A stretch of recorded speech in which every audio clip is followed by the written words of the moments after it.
Dr. Kary Mullis was awarded the Nobel Prize for his invention of the polymerase chain reaction, the PCR.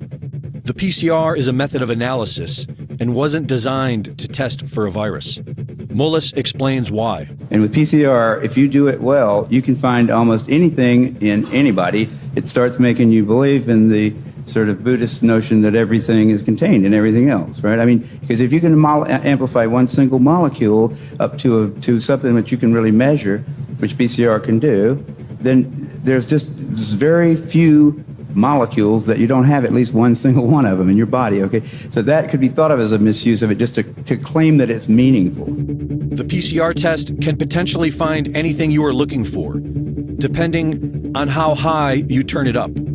And this is exactly what has been done. The official protocol given for the PCR testing of COVID-19 created a floodgate of false positives to skew the results. They call it asymptomatic because it's a lie. These people don't have symptoms because they don't have COVID-19. They do it today because they've done it in the past and always gotten away with it. 30 years ago, Anthony Fauci, head of the NIH, made a name for himself by pushing for higher doses of the deadly drug AZT, an old cancer chemotherapy too dangerous for approval, onto AIDS patients.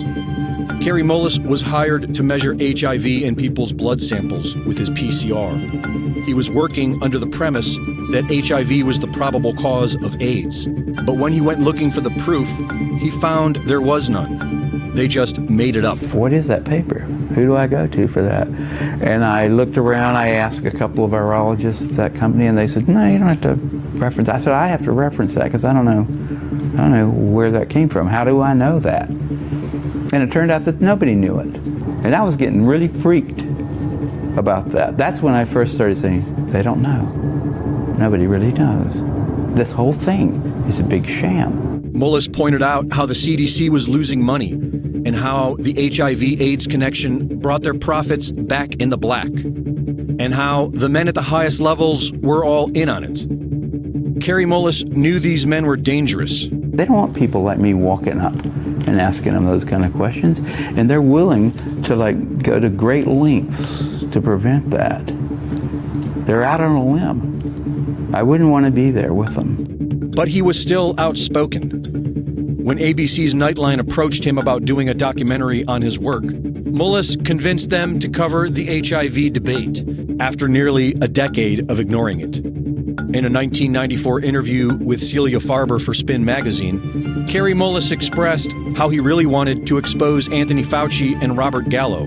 He said that he'd be willing to chase the little bastard from his car to his office, a Nobel Prize winner trying to ask a simple question from those who spent $22 billion and killed 100,000 people. It has to be on TV. I'm not unwilling to do something like that. Unfortunately, not many people were listening back then. And on August 7th, 2019, just about 3 months before the first utterance of COVID-19, Kary Mullis, age 74, a Nobel Prize winner, inventor of the PCR test, a man who was once willing and eager to expose Anthony Fauci, quietly died of pneumonia. The timing of it all is mysterious to many of us.